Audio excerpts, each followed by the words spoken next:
te ayudaré, siempre te sustentaré con la diestra de mi justicia. Estas cosas os he hablado para que en mí tengáis paz. En el mundo tendréis aflicción, pero confiad, yo he vencido al mundo. Jehová peleará por vosotros y vosotros estaréis tranquilos, porque en Cristo somos más que vencedores. Si Dios es por nosotros, ¿quién contra nosotros?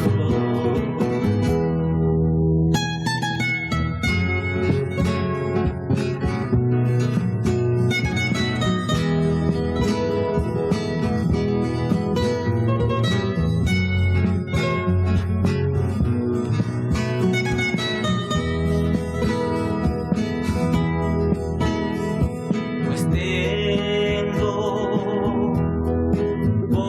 por cierto que las aflicciones del tiempo presente no son comparables a la gloria venidera que en vosotros ha de manifestarse. Hijitos. Hola, ¿qué tal, hermanos? ¿Cómo están? Les saluda el doctor Julio Martínez, de aquí de la Iglesia Presbiteriana de Bethesda. Y el día de hoy quisiéramos tocar un tema acerca del discipulado y de cómo ir creciendo día tras día en nuestra fe. Dios espera que seas compasivo. Ese es el tema de hoy. Dios espera de ti que como cristiano tú muestres el fruto de tu fe. En medio de esta pandemia, hoy más que nunca se necesitan manos, ideas, corazones que entiendan plenamente lo que significa ser cristiano. Ser cristiano es más allá que un imitador de Cristo. Tomás de Kempis escribió un libro acerca de la imitación de Cristo. Y todo el mundo imitaba a Cristo. Pero a lo largo de tantos años, de 200, 300 años, hasta el siglo XX, nos hemos topado con un cristianismo totalmente mediano, un cristianismo mediocre y un cristianismo carente de fundamentos espirituales y auténticos. ¿Y saben por qué? Porque nos hemos dedicado a imitar. Los predicadores imitan a otros predicadores. Los pastores imitan a otros pastores. Todo mundo trata de imitar a otros. Los jóvenes tratan de imitar a los cantantes. La gente trata de imitar a la gente de aparentemente éxito. Y se compran coches buenos, ropa de marca, relojes, porque están imitando a la gente. Pero el cristianismo no ha tenido el efecto que debiera de tener en la transformación del mundo. Miren ustedes, hemos avanzado en las ciencias de la tecnología, hemos avanzado en la medicina. Miren el caso del coronavirus. Ahora este virus ya se están haciendo inmediatamente toda la atención para generar la vacuna que pueda matar, eliminar el virus de manera permanente. Lo que antes se hacía en 5 años, se cree que en 1 año ya pueda estar listo la vacuna para salvar a millones de personas. Hay un avance impresionante, muy interesante en materia genética, en materia médica y en materia de tecnología. Ustedes bien saben que viene la tecnología llamada 5G. La 5G es una tecnología en donde no va a haber problema con los routers o con el Wi-Fi. Usted dice, tengo en mi casa 10 cosas conectadas al Wi-Fi, entonces todo es más lento. Pero con el 5G no va a haber ese problema. No solamente van a estar conectadas 10 personas, sino 100 personas a la misma velocidad. Es decir, hay un aumento y un mejoramiento en la eficiencia y en la eficacia de la tecnología digital. Pero ¿qué ha pasado con el cristianismo? ¿Qué ha pasado con el testimonio de la iglesia? ¿Qué ha sucedido en la práctica diaria de los cristianos que andan ahí en el mundo, mezclándose entre la oscuridad, entre el dolor y el sufrimiento, en medio de tantas heridas que la gente tiene, heridas emocionales, heridas espirituales, heridas que les han destrozado la esperanza? La gente allá afuera no vive, sobrevive. Son como las plantas que nada más son una vida vegetal de subsistencia, porque no hay un efecto importante en sus vidas. Por eso, el cristianismo, en medio de esta pandemia, tiene que mostrar su auténtica cara, tiene que mostrar su auténtica espiritualidad. Y uno de ellos es ser sincero y poder reflejar no una imitación, sino una encarnación de nuestra fe a través de nuestras ideas, a través de nuestra mente, nuestro corazón, nuestros ojos, nuestra sensibilidad, nuestro tacto, a través de todo nuestro cuerpo integral, cuerpo, alma y espíritu, los tres al servicio de la soberanía de Dios. Y una de las cosas con las cuales Cristo Jesús comienza diciendo en Mateo 5 al 7, en donde Él registra la constitución de la fe del reino de Dios. Y Él habla acerca de la compasión. Bienaventurados los misericordiosos, porque ellos alcanzarán misericordia. En una traducción más contemporánea se puede traducir así: bienaventurados los compasivos, porque ellos alcanzarán compasión de Dios y compasión de los demás. Bienaventurados los que ejercitan diariamente la compasión. Y la compasión es un valor espiritual, pero también es un fruto de una fe que se tiene que externar, que se tiene que vivir, que se tiene que mostrar. Dime la calidad de fe que tú tienes a través de tu nivel de calidad de compasión. La compasión es algo de lo que Dios espera de nosotros, encontrar en nosotros. Porque ahorita en este momento el mundo se encuentra desalentado, alentizado por la economía, con una carga enorme de incertidumbre, de temor, de miedo, de inseguridad, porque no sabemos qué es lo que viene peor todavía. Hay gentes que no tienen trabajo. Estados Unidos se enfrenta a 44 millones de desempleados. La gente está teniendo estrés, angustia y desesperación. Emocionalmente la gente se está deprimiendo. Y nos podemos preguntar, ¿qué está haciendo usted como iglesia de Dios? ¿Qué está haciendo usted como cristiano, como creyente? ¿Esperando? Cuando usted ya lleva 20 años en la iglesia, 30 años, y sigue actuando como si nunca hubiera conocido el Evangelio. Conocer a Cristo es entender qué significa ser discípulo. Y ser discípulo, es decir, estamos bajo continuo entrenamiento. Nos están entrenando para ser como Cristo, no para imitar a Cristo, sino encarnar el cristianismo a través de nuestro corazón. Un corazón que sirve, un corazón que ama.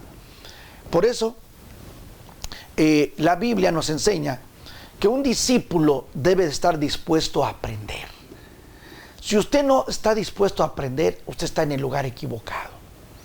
Usted tiene que tener la mentalidad de decir, hoy quiero aprender algo. Por eso yo le invito a usted a que apague su celular, a que se aleje un poquito de la cotidianidad y piense y escuche lo que le voy a estar enseñando en este día.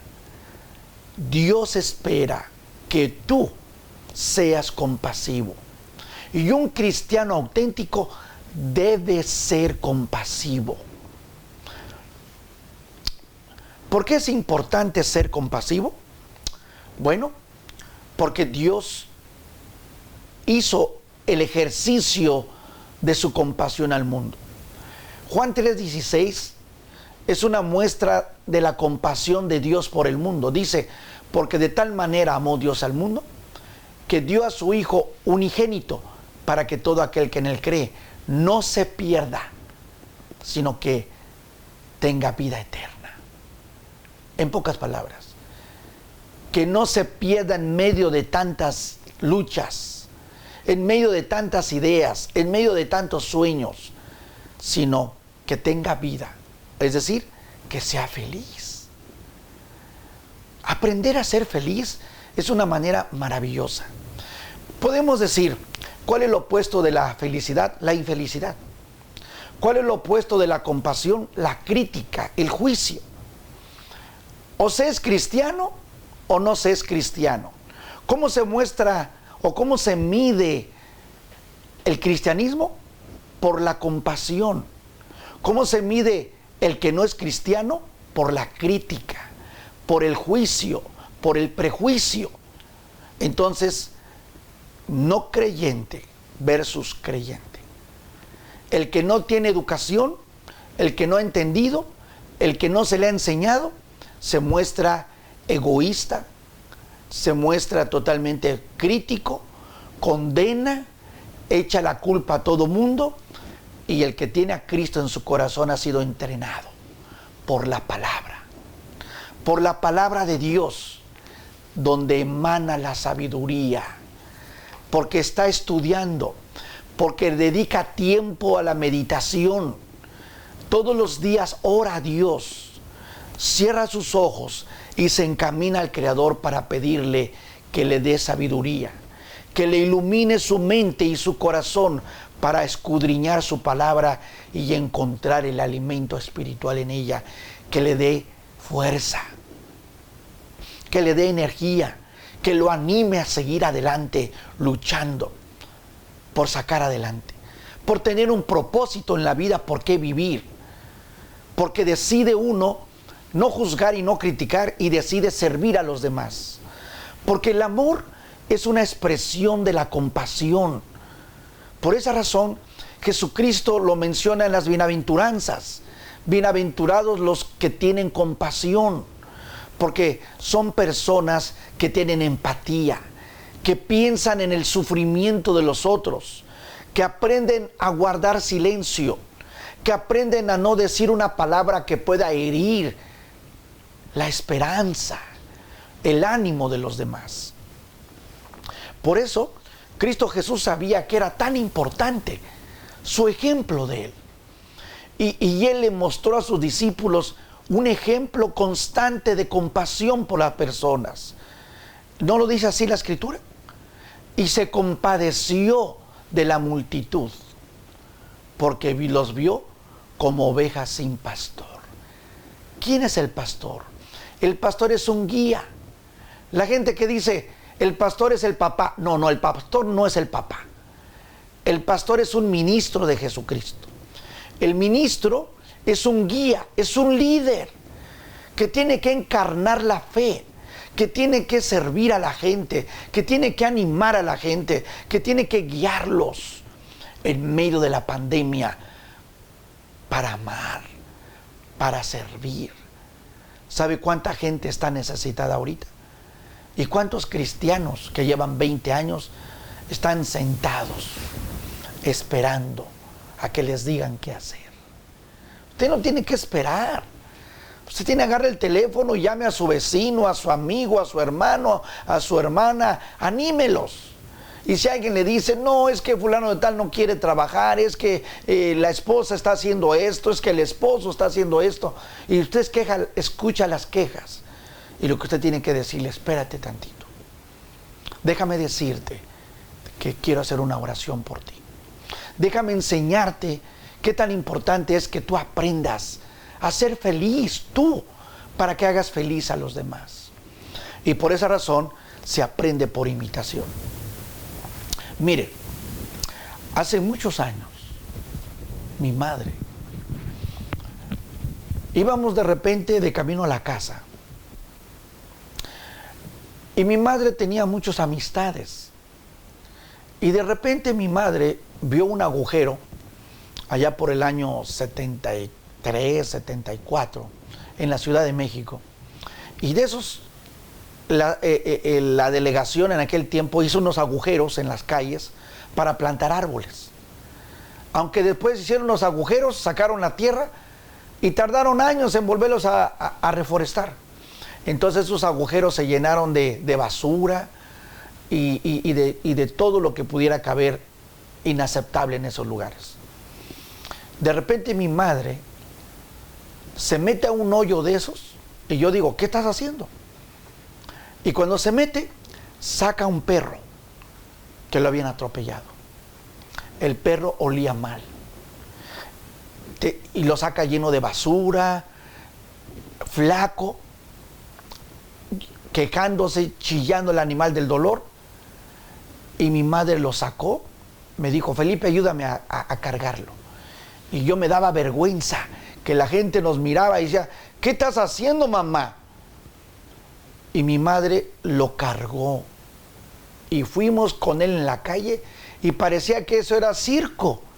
Todo el mundo nos estaba mirando. Yo entre mí decía, trágame tierra, mamá, ¿qué estás haciendo? ¡Qué vergüenza! Mira cómo te ven con un perro todo horrible, feo, cargándolo. Lo llevó a la casa mi madre, lo bañó, lo acarició y le dio de comer. Nunca me imaginé que esa imagen era de una mujer que entendía que la compasión no solamente era para sus hijos, no solamente era para sus amigos, sino para los animales también. Y esa compasión nos acompañó, nos formó, nos hizo sentir bien. Con el paso de los años, servir a la gente, ayudar a la gente, nos ayuda a recuperar nuestra propia identidad, nuestra razón de ser, nuestro propósito de la vida, nuestra realización. Años más tarde, mi hermana, que está en la presencia de Dios, un día íbamos caminando los dos y había un basurero y vio a un hombre tirado ahí en la basura. Y mi hermana me dijo, ayúdame, lo levantamos igualito, todo lleno de basura, alcohólico, con toda la ropa súper sucia, maloliente, y ahí vamos en la calle los tres, mi hermana agarrándolo y yo decía, hermanita, ¿qué estás haciendo? Llegamos a la casa, lo metió al baño, le puso agua, que se bañara, le puso ropa limpia, después le dijo, ande, sálgase, tenga unos chilaquiles, y le dio de comer. Aquel hombre se recuperó.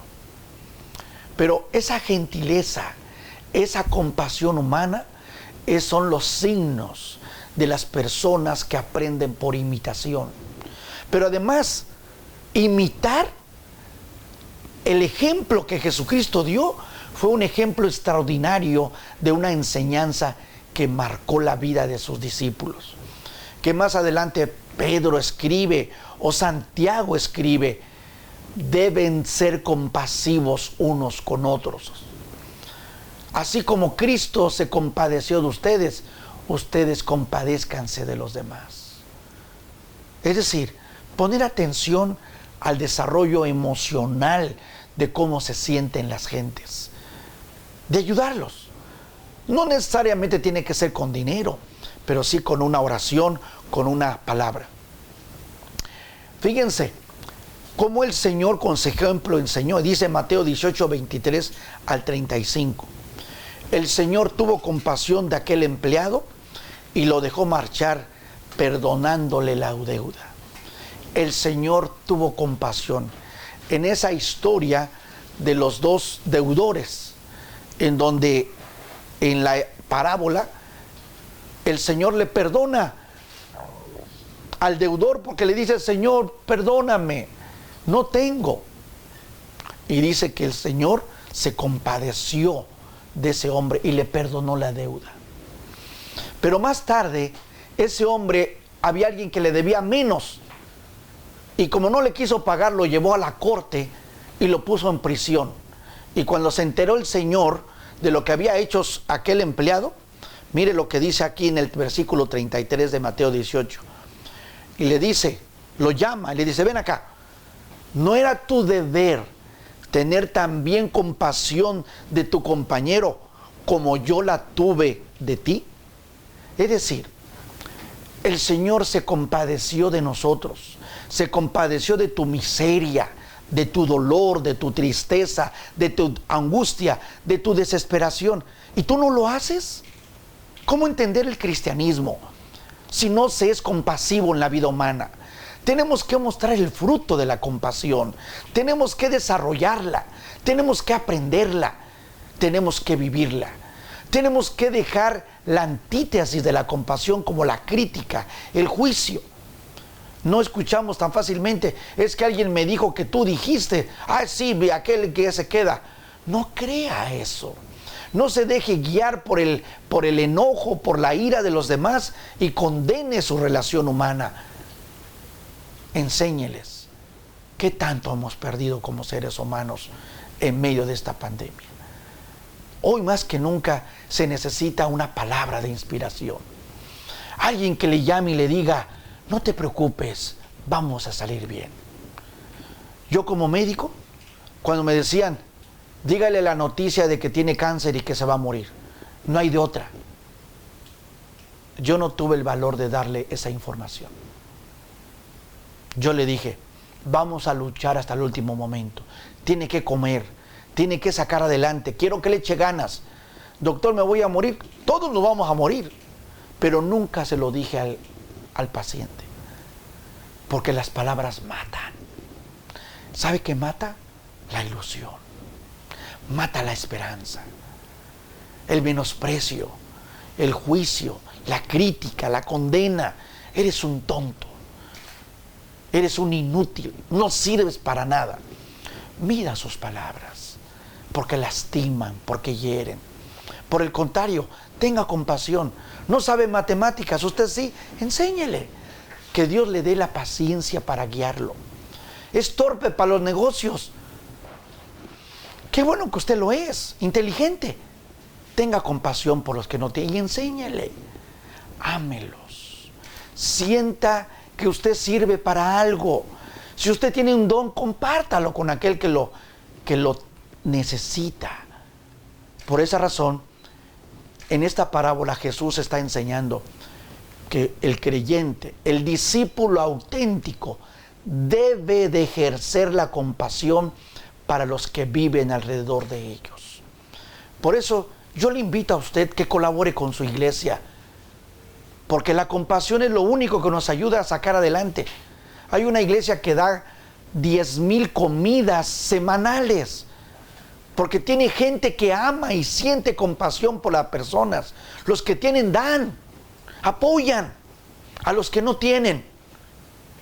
Pero muchas veces el egoísmo nos lo impide. Ay, ¿para qué doy si ellos tienen? No lo hay. Y no se preocupe por eso. Preocúpese por ser feliz. La palabra de Dios nos invita, por ejemplo, vea usted en Mateo 6:15. Pero si no perdonan a los demás, tampoco su Padre les perdonará sus culpas. Si no perdonan, si no tienen compasión. Este es Jesús hablando en el Padre Nuestro. perdónanos, perdone a los suyos, perdone a los demás los errores, tenga usted compasión de los demás. En Mateo 5:7, vean la bienaventuranza como dice: afortunados los que tienen compasión de otros, porque Dios también tendrá compasión de ellos. Eso dice la palabra de Dios para todos. En Proverbios 11:17 dice: el que tiene compasión prospera. Y yo le agregué entre paréntesis: el que tiene compasión se sana a sí mismo. Mientras el cruel se mete en problemas. Mientras el que no tiene compasión es infeliz y se mete en problemas, en peleas, en luchas, en envidias, en pleitos, en separaciones, en lastimar a la gente. Por esa razón, hermano, yo te invito a que tú seas compasivo. Porque cuando tú eres compasivo, sanas tu corazón. Cuando tú te has herido, tus heridas se sanan. ¡Qué paradoja! ¿No lo crees? Pero así funciona. Por eso Dios fue compasivo con nosotros. Yo te invito a que seas compasivo en esta pandemia. Ayuda a los que no tienen esperanza. Da entusiasmo a los que están carentes de una luz. Anímalos. Yo te agradezco tu ayuda y tu servicio, y Dios te va a recompensar. Déjame hacer una oración por ti. Padre amado, Señor, en esta hora yo te pido que sigas edificando discípulos, Padre, auténticos, para que tu reino sea una realidad en el mundo. Ayuda a mis hermanos a que tengan compasión día tras día, que amen a los demás, que unan, que se rían, que traigan alegría a los que le rodean. Prospéralos en todo, Padre, en el nombre de Cristo Jesús. Amén. Bueno, gracias por escucharme. Que Dios te bendiga y te veo pronto. En donde el oro abunde en raudal, un día muy pronto estaré con mi Cristo, andando en calles de fino cristal, aquí tentado, muchas veces probado, pero no estoy solo, a mi lado está Dios. Soy peregrino, sin hogar permanente, pero yo tengo mansión eterna, mansión yo tengo allá en el cielo, en donde el oro abunde en raudal. Un día muy pronto estaré con mi Cristo, andando en calles de fino cristal.